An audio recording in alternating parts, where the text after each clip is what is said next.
मत जुर्अतो हिम्मत का है इज़हार, सीधी बात रिवायात सहाफत का अलम बरदार, सीधी बात। नाज़रीन गिरामी अस्सलामु अलैकुम वरहमतुल्लाहि वबरकातुहू। सीधी बात के ताज़ा तरीन प्राइम टाइम में आप लोगों का इस्तकबाल है। नाज़रीन गिरामी मैं अंसार अज़ीज़ नदवी इस वक्त आप लोगों के सामने कुछ अहम तरीन ख़बरें, कुछ वायरल वीडियोस और कुछ तनक़ीदी तज़किये लेकर के हाज़िर हुआ हूँ। नाज़रीन गिरामी किस तरह से इस वक्त कान पकड़ कर उठक बैठक करने वाले MLA BJP का MLA तेल मालिश करता हुआ नज़र आया, तो सीनियर BJP के लीडरों ने गोरखपुर में अपनी पूरी ताकत झोंक रहे हैं। इस वक्त क्या हलचल मची हुई है यूपी में और छठे मरहले के लिए क्या कुछ हो रहा है। तो इंडोनेशिया में ज़लज़ले से अमवात की तादाद में इजाफे की खबर आ रही है। तो अमेरिका के अफ़गानिस्तान के साथ तिजारती लेन देन की इजाज़त देने की खबरें आ रही हैं।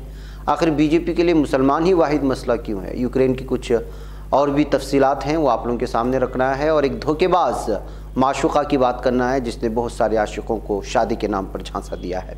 ये सारी चीज़ें आप लोगों के सामने रखूँ उससे पहले आप लोगों से दरख्वास्त है कि जिन अहबाब ने हमारे चैनल को सब्सक्राइब नहीं किया है सब्सक्राइब कर लें। हमारी इन वीडियोस को दोस्तों तक पहुंचाने में हमारी मदद करें, लिंक को शेयर करें। इदारे की मजबूती नाज़रीन गिरामी आप लोगों की मजबूती है और आप जानते हैं कि आपको करना क्या है। आइए पहली ख़बर की जानिब बढ़ते हैं और पहली ख़बर है छतरपुर से आई हुई एक धोखेबाज माशूक़ा। छतरपुर में फिर एक लुटेरी दुल्हन दूल्हे और ससुरवालों को लूट कर भाग गई। दुल्हन अब तक कई शादी करके दुल्हों को लूट चुकी है। शादी उसके लिए कारोबार बन चुका है और कुंवारे लड़के उसके चुंगल में फंसते जा रहे हैं। इस बार राजनगर के दलितपुरा के एक दुल्हन को, एक लड़के को लुटेरी दुल्हन चूना लगा गई है। वो महंगा फ़ोन, गहने और नकदी लेकर भाग गई। अब परेशान दुल्हा और उसके घर वाले पुलिस के चक्कर लगा रहे हैं। नाज़रीन गिरामी में आप अंदाज़ा लगा सकते हैं कि शादी के नाम पर किस तरह से जो इस वक्त धोखेदही हो रही है। हर शुअबे में इस वक्त धोखा है।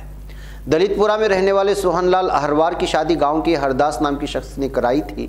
लड़की का नाम पुष्पा देवी अहरवार और पता सतना बताया था। रिश्ता तय कराने की एवज़ में हरदास ने सोहनलाल से 10,000 रुपये वसूल किए। हरदास 10 जनवरी को एक शख्स को लेकर सोहनलाल के घर आए। उनका नाम दिनेश साकेत बताया। कहा गया कि वो रेवा के रहने वाले हैं। दिनेश ने लड़की की तस्वीर भी दिखाई और कहा कि शादी सतना में होगी। तो नाज़रीन गिरामी इस तरह से दोस्ती तय भी हुई, शादी भी हो गई और शादी होने के बाद 15 दिन तक शौहर के साथ भी रही। फिर मोबाइल फ़ोन और जेवरात वगैरह दिलाने की डिमांड कर डाली। डिमांड भी मुकम्मल कर दी गई और ना दिलाने की सूरत में छोड़ कर के भागने की धमकी भी दी। और फिर इसके बाद जब 13,000 का मोबाइल भी आ गया, जेवरात भी आ गए और वो 1.5 लाख के करीब अपनी पास पैसे भी आ गए, तो वो सारी चीज़ें लेकर के भाग गई जब शौहर नाश्ता लाने के लिए गया था। तो नाज़रीन गिरामी इस तरह से धोखाधड़ी के अलग अलग ख़बरें अलग अलग शोबाजात में आते हैं। तो आप अंदाज़ा लगाएं। अब इस खातून के ख़िलाफ़ जो है मामला दर्ज करने के बाद पुलिस जो है लगातार उसकी सारी डिटेल्स जमा कर रही है और ये ख़बर आ रही है कि अब तक इसने इसी तरह कई लोगों को धोखा दिया है शादी के नाम पर, और उसके साथ कुछ दिन रहना, फिर उसके बाद जो उसको धोखा दे करके उसके पास मौजूद सारी चीज़ें लेकर के भाग जाना। ऐसी सूरत हाल बनाई जा रही है नाज़रीन गिरामी। बहरकैफ नाज़रीन गिरामी आइए लखनऊ के एक कॉलेज से एक वीडियो वायरल हुई है। लखनऊ अलीगंज ITI कॉलेज की ये तालिबा है जो इस वक्त रोते हुए कॉलेज इंतज़ामिया पर भी संगीन इल्ज़ामात लगाए हैं। तो अपनी साथ पढ़ने वाली लड़कियों पर भी यानी क्लासमेट पर भी उसने इल्ज़ामात लगाए और कहा जा रहा है कि उसके साथ लगातार जुल्म व ज़्यादती हो रही है, उसको परेशान किया जा रहा है और उसकी ज़ात को लेकर के जो इसको परेशान करने की कोशिश हो रही है और उसके मुस्तक़बिल के साथ खेला जा रहा है। उसकी लड़कियां ग्रुप में अलग अलग तरह की वीडियोस बनाकर के उसके ख़िलाफ़ जो है डाल रही हैं। वो इसकी शिकायत इंतज़ामिया से करती है तो इंतज़ामिया वापस इसी को धमकी देती हैं और इन सब की वजह वो बता रही है कि उसका ताल्लुक़ यस्सी से है, यानी कि जो है पसमानदा और पिछड़े तबके से होने की वजह से उसको जो है लगातार हरासा करने की एक ख़बर उसने बयान जारी किया और कहा है कि वो फांसी लगा करके अपनी जान दे देगी अगर इसी तरह उसके साथ हरासा करने की कोशिश होती रही। उन्होंने मुताल्लिक़ा जो है जो इंतज़ामिया है, मुताल्लिक़ा सरकारी जो महकमे हैं उनसे अपील की है कि उनको इंसाफ दिलाया जाए। नाज़रीन गिरामी ये सब कुछ होता है ज़ात पात के नाम पर, ये भारत है। अब जाहिर सी बात है कि लखनऊ के मशहूर अलीगंज ITI कॉलेज से भी अगर इस तरह की वीडियोस आते हैं तो आप अंदाज़ा लगा सकते हैं कि ज़ात पात की ये गलीज़ जरासीम कहाँ कहाँ तक जो है सरायत कर गए। थोड़ा आवाज़ के साथ सुने, फिर उसके बाद फिर आगे बढ़ते हैं। मैं निशा ITI की स्टूडेंट हूँ। आज फांसी लगा के मरूंगी सिर्फ इसलिए क्योंकि यहाँ की जो लड़कियाँ हैं वो एक नंबर की बदतमीज और घटिया लड़कियाँ हैं, और यहाँ की मैम जो है वो भी उनका साथ दे रही, मेरी तैनाती नहीं दे रही है, और ऊपर से मेरे ऊपर झूठा एलिगेशन लगाए जा रहे कि मैं लड़कियों को धमकी देती हूँ मारने के लिए। और ये सारी जिन लड़कियों की भी वीडियो ग्रुप के अंदर है, ये सब लोग जो नहीं है अपना ग्रुप बनाकर टीचर से मिली हुई है, और मिल करके जो नहीं मेरा लोग का उत्पीड़न किया जा रहा है क्योंकि हम SC है इसलिए मेरे साथ। कृपया करके शिक्षा मंत्री से अनुरोध है, इस पे कार्रवाई की जाए, जल्द से जल्द आपकी महान कृपा होगी, और अगर मेरी मृत्यु होती तो इन सब लड़कियों को जेल होना चाहिए। नाज़रीन गिरामी, आइए अब शहीद अल्ताफ़ की बात करते हैं, जिनका ताल्लुक़ कर्नाटक के कोडगु ज़िले से है। कल हमने उनके बारे में तफसील भी सामने रखी थी। मुसलमान होने की वजह से इस खबर को ज़्यादा बड़े पैमाने पर दिखाया ना जाने की भी अलग अलग तरह की तनकीदी तफसीरें हमको पढ़ने में मिले। अब इस सिलसिले में इनके जो सरकारी एजाज़ के तहत इनकी जो आखिरी रसूमात अदा की जाती हैं उस पर भी अभी तक कोई सरकार का कोई MP हो या कोई शरीक ना होने की वजह से इस वीडियो को शेयर करते हुए बहुत सारे लोगों ने कहा कि कांग्रेस से ताल्लुक़ रखने वाले महरोज़ खान तो जो है यहाँ इनके जनाजे में शरीक हुए, इनको सलामी देने के लिए और पूरी सरकारी एहतिमाम उनके एजाज़ात के साथ, लेकिन कोई इस वक्त सरकार का नेता हो या सरकार में मौजूद कोई वज़ीर हो, ऐसा कोई भी इसमें नज़र नहीं आया। ये बहुत अफसोसनाक बात है। वजह सिर्फ उसकी ये है कि इसका नाम अल्ताफ़ है। ये कहते हुए इस वीडियो को शेयर करने की कोशिश हुई हैं। अब अगर फ़ौजियों के साथ भी इस तरह का सलूक किया जाने लगा धर्म के साथ, तो आप अंदाज़ा लगा सकते हैं। नाज़रीन गिरामी, इसी तरह यूक्रेन में फंसे एक और तालिब इल्म की वीडियो इस वक्त वायरल हो रही है, जो रोते हुए शिकायत कर रहा है कि जो है उनके साथ किसी भी तरह की जो है इस वक्त सपोर्ट नहीं मिल रहा है। यहाँ तक कि पुलिस जो यूक्रेन की है उनके ख़िलाफ़ उन पर भी इल्ज़ामात लगाए गए हैं कि उनके साथ ज़्यादती कर रही है। ये परेशान हैं इस वक्त बहुत सारे तलबा, जबकि बहुत सारे तलबा को यहाँ की हुकूमत की जानिब से निकाले जाने की भी कोशिश हो रही है। रोमानिया ला करके उसकी पहली जो तैयारा वहाँ से उड़ान भरा था उसकी तस्वीर भी हमने आज सुबह के प्राइम टाइम में लगाया था। लेकिन इस दरमियान में ये वीडियो भी वायरल हो रही है, जिससे पता चलता है कि इस वक्त यूक्रेन में जो भारतीय तलबा फंसे हुए हैं वो किस कदर मुश्किल में फंसे हुए हैं और किस तरह मुश्किलात से दो चार हो रहे हैं। इसको थोड़ा आवाज़ से सुने, फिर उसके बाद फिर आगे बढ़ते हैं।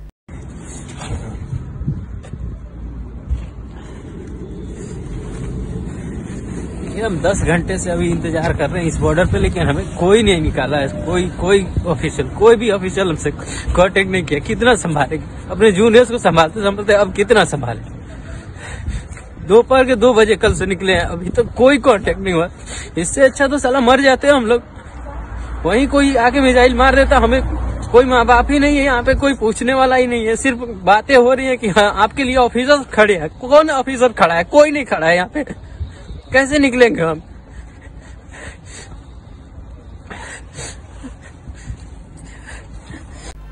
नाज़रीन गिरामी, आइए चलते हैं यूपी। जी हाँ, यहाँ इलेक्शन हो रहा है और आपको पता है इंतखाबात हो रहे हैं। इलेक्शन क्या क्या ना करा दे। लीडर इलेक्शन जीतने के लिए किसी भी हद तक जा सकते हैं। ये बात यहाँ यूं ही नहीं कही जाती। आपने कितनी ही बार लीडरों को इंतखाबी मुहिम के दौरान अपने इलाके के लोगों के पांव छूते, आवाम के सामने हाथ जोड़ते देखा होगा, लेकिन यूपी के एक MLA ने इस मामले में एक अलग ही लेवल को छू लिया है। हाल ही में भरी महफिल में कान पकड़कर उठक बैठक करने के माफ़ी मांगने के बाद अब वोटरों की तेल मालिश करते नजर आ रहे हैं। उनकी वीडियो अब सोशल मीडिया पर तेज़ी से वायरल हो रही है और लगातार जो है मीम्स भी बनाए जा रहे हैं। ये वीडियो रॉबर्ट्सगंज के BJP MLA उम्मीदवार भूपेश चौबे की है। माफ़ी चाहते हैं वीडियो आपको नहीं दिखा सकते, लेकिन इस पर तबसरा ज़रूर होगा। वीडियो में वो एक बुजुर्ग को तेल की मालिश कर रहे हैं। हालांकि वाज़ेह नहीं हो पाया कि वीडियो कब के है, मगर गुज़िश्ता दिनों मंच पर उठक बैठक के बाद इस नई वीडियो को लेकर के काफ़ी हंगामा मचा हुआ है, बहस जारी है। सोनभद्र में 7वें मरहले में 7 मार्च को इंतखाबात होने हैं। पोलिंग में सिर्फ चंद दिन बाकी रह गए हैं। उम्मीदवार ताबड़तोड़ दौरे कर रहे हैं।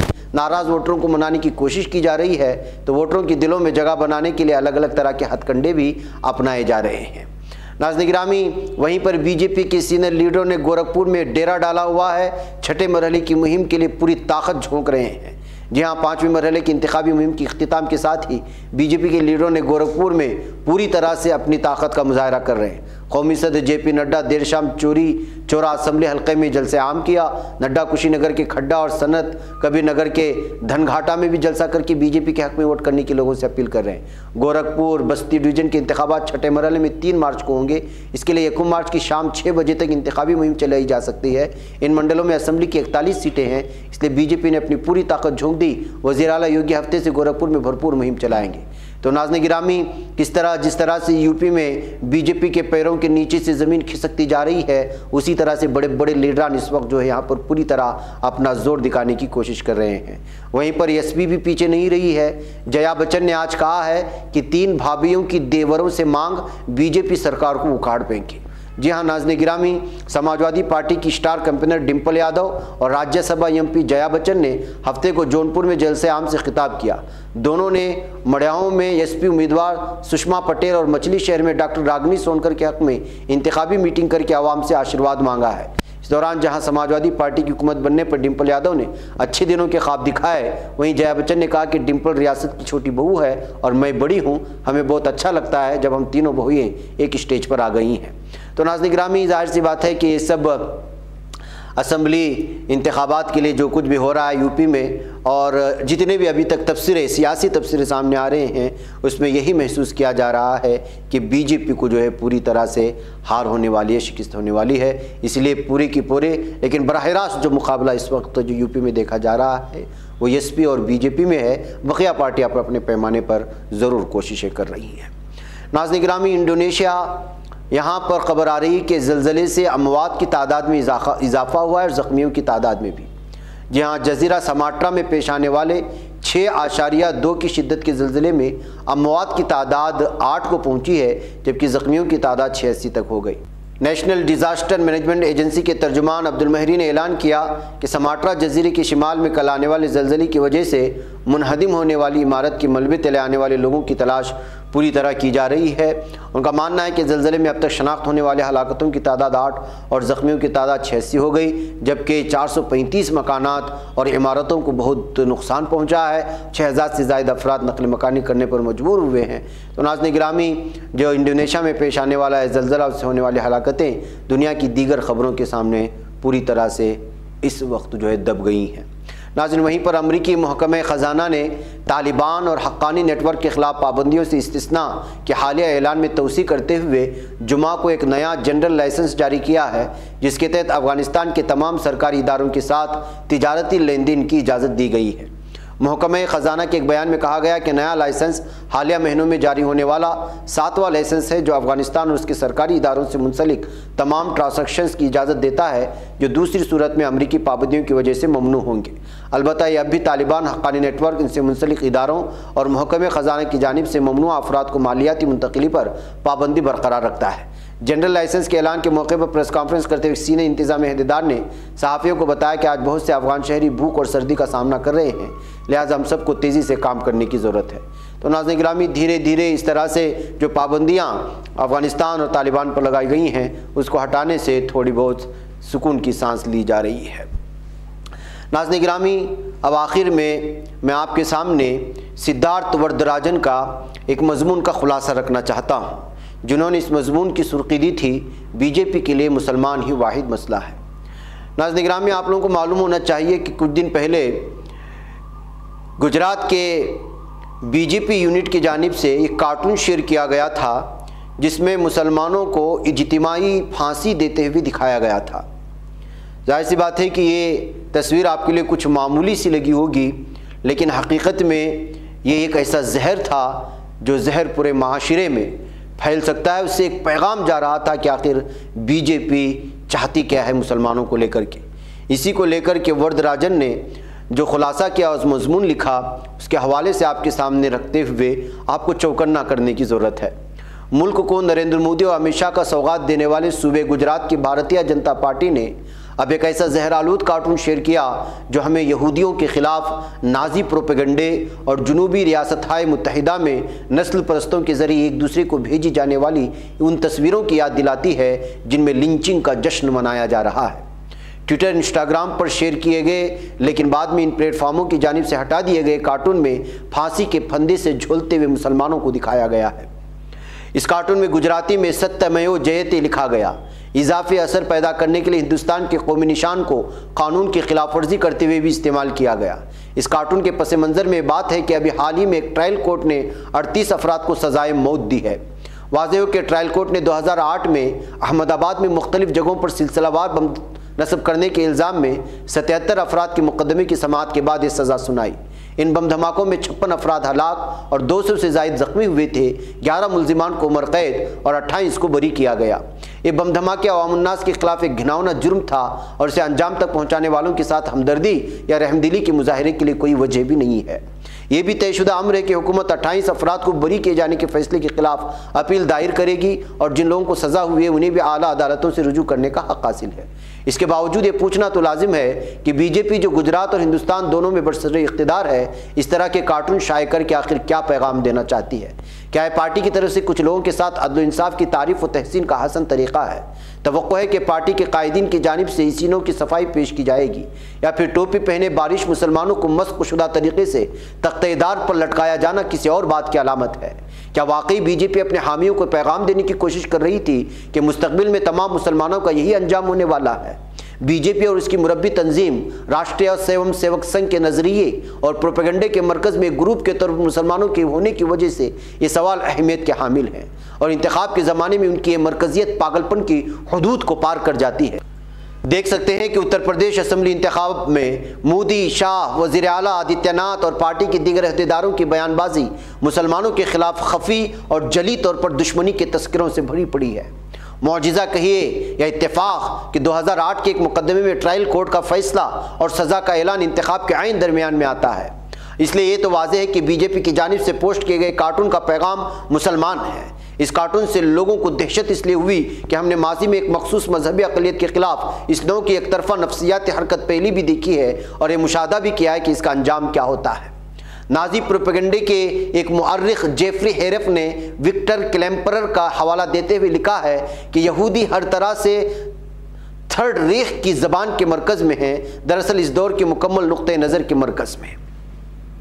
क्लिम्पर नाजी दौर में जर्मनी में रहने वाले एक मुमताज़ दानिश्वर थे। उन्होंने नाजियों और उसके असरात पर तबसरा करते हुए एक डायरी तहरीर की थी। वो रकम तराज है कि उनके लिए यहूदी मुज़ाहमत सिर्फ तअस्सुबात और नफ़रतों का मजमा नहीं था, बल्कि तारीख़ी वाक़यात की वजाहत के लिए एक फ्रेम वर्क भी था। E.H. गाम्ब्रेज के 1969 के एक तारीख़ी मजमून का हवाला देते हुए हेरफ ने लिखा है कि नाजी प्रोपेगेंडे ने सियासी दुनिया को फ़र्द और उसकी शनाख्त के माबैन एक जद्दोजहद में तब्दील कर दिया और एक फ़र्जी दुनिया की तख्लीक़ की, जिसमें सालेह नौजवान जर्मनी ने मुकम्मल मर्दांगी के साथ बदतरीन और शैतानी साजिश करने वालों सबसे बढ़कर यहूदियों के ख़िलाफ़ जंग किया था। इस मत के बुनियादी अनासिर यहूदी थे। सबसे पहले जर्मनी के अंदर सियासी लड़ाइयों में और फिर बैनुल-अक़वामी सतह पर जुल्म सितम के उस होलनाक जुनून, उस पैरानोइक मत ने जर्मन प्रोपेगेंडे के मुख्तलिफ धागों को साथ जोड़ने का काम किया। गाम्ब्रेज ने नतीजा अख्ज़ किया कि नाजी प्रोपेगेंडे की खुसूसियत उतना झूठ नहीं था जितना कि डर या डराने वाले पैटर्न के ऐनक से दुनियावी वाक़यात को देखना था। आरएसएस और बीजेपी के लिए भी इस तरह के पैटर्न को तमाम वाक़यात पर थोपना उनकी सियासी प्रोपेगेंडे की कलीदी खुसूसियत है। तमाम ख़तरात के लिए ख़्वाह वो हकीकी हो या ख्याली, असली विलन मुसलमान हैं और मजलूम हिंदू हैं। इस विलन के अपीजमेंट का गुनाह करने के लिए नॉन मुस्लिम मुखालिफिन पर ज़बानी हमले किए जाते हैं। अहमदाबाद बम ब्लास्ट करने वालों के ज़रिए साइकिल के इस्तेमाल करने को मोदी ने समाजवादी पार्टी, जिसका इंतखाबी निशान साइकिल है, पर का इल्ज़ाम का हिला बना दिया। जो मुसलमान राय दहिंदगान समाजवादी पार्टी के साथ हैं उन पर दहशतगर्दी का दाग है। मोदी ने इस बात की तरफ इशारा करते हुए कि सवाल उठाया कि पार्टी ने निशान क्यों मुंतखब किया। साल 2019 में मोदी ने ऐलान किया था कि हिंदू कभी दहशतगर्द नहीं हो सकता, लिहाजा हम यकीन से कह सकते हैं कि बीजेपी एमपी साध्वी प्रज्ञा और उनके साथियों को फंदे पर लटकाने वाला इस नौ का कोई कार्टून कभी नहीं बनाएगा। इन पर जिस जुर्म को अंजाम देने का इल्ज़ाम आयद किया गया उसमें एक मोटरसाइकिल और साइकिल की रिश्तेदार का इस्तेमाल हुआ था और ये जुर्म भी अहमदाबाद धमाकों के वक्त ही हुआ था। दरअसल इनका मुकदमा अभी शुरू भी नहीं हुआ, लेकिन चूंकि बीजेपी के तस्वुर में दहशतगर्दी में सिर्फ मुसलमान ही मुलव्वस हैं, इसलिए उसको एक मसले के तौर पर नहीं देखा जाता। जैसा कि हालिया बरसों में दहशतगर्दी में कमी आई है, इसलिए फरेबी पैटर्न को कहीं और मंसूब किया जाता है। 2020 में बीजेपी के रहनुमाओं ने नफरत अंगेज कोरोना जिहाद के प्रोपेगेंडे को खुली छूट दी थी, जिसमें आलमी वबा के लिए मुसलमानों को जिम्मेदार ठहराया गया था। और उस वक्त जिस तरह के कार्टून बने वो इस वक्त हमारी स्क्रीन पर चल रहे हैं, आप उसको देख सकते हैं कि किस तरह मुसलमानों को बनाकर के पेश करने की कोशिशें हुई। थूक जिहाद, लैंड जिहाद, लव जिहाद, माफिया, तजावुजात, फसादी, घुसपैठिए, दीमक वगैरह को इसी प्रोपेगेंडे की कड़ी में मुलाजा किया जा सकता है। ऊपर से रहनुमाई के बाद हिंदुत्व इकोसिस्टम ज़रूरी तस्वीरों की तख्लीक और तबलीग में ताक़ीद नहीं करता। मुताद्दिद तज़ियाकारों ने हिंदुत्व तंजीमों की कोरोना जिहाद मुहिम और टाइफस के लिए यहूदियों को मुरीद इल्ज़ाम ठहराने वाले नाजी प्रोपेगेंडे में मुमासिलत की निशानदेही की, लेकिन जब हम बसरी अक्कासी की जानिब नज़र करते हैं जिनमें यहूदियों और मुसलमानों के कार्टून शामिल हैं, तब उनके दरमियान मुमासलत और भी वाज़ेह और खौफनाक नज़र आती है। हिंदुत्व प्रोपेगेंडे के बसरी इजहार हमें क्या बावर करते हैं और हमें क्यों उसे फ्रंज कहकर मुस्तरद करने के बजाय फ़ौरन से पेशतर उस पर तवज्जो देने की ज़रूरत है। जैसा कि हैरफ हमें फाशिज़म के मुअर्रिख़ जॉर्ज एल मूसे के ख़यालात को नक़द करते हुए बताते हैं कि जिस्मानी दक़यानूसी तसव्वुरात, जिस्म से मुताल्लिक़ स्टीरियोटाइप और उनकी इस्तिदाद और उसकी इंसिदाद यानी कि काउंटर टाइप से वाबस्ता नस्ल परस्ती वो मुहर्रिक थी जिसने जर्मन कौम परस्ती को आम इम्तियाजी सलूक से कत्ल आम तक पहुँचा दिया था। यकीनी तौर पर नाजियों के पास RSS और BJP के मुकाबले आइडियल बॉडी उसके काउंटर टाइप का कहीं ज़्यादा तरक्की याफ्ता तस्वुर था। हिंदुत्व फाशिज़म अपनी यूरोपीय हम मनसबों के मुकाबले मुख्तलिफ तारीख़ी और सकाफ़ती ज़राए पर इस्तादा हैं, फिर भी मुसलमानों की जिस्मानी शनाख्त पर तमाम तर तवज्जो का मरकज़ होना, उनकी दाढ़ी, उनके लिबास, उनके खाने पीने के आदात, उनके इबादत के तौर तरीक़े उनको एक ऐसे गुरोह के तौर पर निशानजद करता है जिससे नफ़रत की जानी चाहिए, खौफ खाना चाहिए और बिलाखिर उनको उनके औकात दिखा देनी चाहिए। अमेरिका के नस्ल परस्त लिंचिंग पोस्ट कार्ड से सतरे मुस्तार लें तो मुसलमानों को अब ऊपर वाले की रहमत से मुसलमानों के लिए खींचे दायरे में ही रहना सीख लेना चाहिए। The Muslim now by eternal grace must learn to stay in the Muslim's place। Modi ने शहरियत तरमीमी कानून की मुखालिफत करने वालों के बारे में कहा था, आप उन्हें उनके कपड़ों से पहचान सकते हैं। गुजरात में जहां मोदी ने 13 साल तक वज़ीर आला के तौर पर हुक्मरानी की, बीजेपी चाहती है कि हम तख्तेदार से झूलते हुए ग्रोह के तौर पर उनकी पहचान करें। तो नाज़रीन गिरामी, यही पैगाम देना चाह रहे थे जिस उस फांसी वाले जिसमें लटक रहे थे मुसलमान। एक इशारा, असल में दो तरफ इशारे दी जा रहे थे। इसी को मुस्तकबिल में मुसलमानों का क्या हाल होगा भारत में, इस एक तस्वीर से और बीजेपी जो इस वक्त इख्तिदार में है उसी के ऑफिशियल ट्विटर पेज से शेयर की जाने वाली तस्वीर में बहुत सारे बहुत ही भयानक पैगामात थे जिसको हम समझने से कासिर रहे। यही चीज़ को सिद्धार्थ वरदराजन अलग अलग तरह से अपनी तहरीर में हमें समझाने की कोशिश कर रहे थे, जिसका खुलासा मैंने आप लोगों के सामने पेश किया। नाज़रीन, मुझे इजाज़त दें। अस्सलामु अलैकुम रहमतुल्लाहि व बरकातुहू। बच पाता है कोई सहाफ़ी की निगाहों से, मिलाता है ये लोगों को मोहब्बत की पनाहों से। करम और दर्द मंदी का है एक संसार, सीधी बात अज़ीमत जुर्अतो हिम्मत का है इज़हार, सीधी बात अज़ीमत जुर्अतो हिम्मत का है इज़हार, सीधी बात। ये चैनल हक निगर बनकर कुचल देता है फितनों को।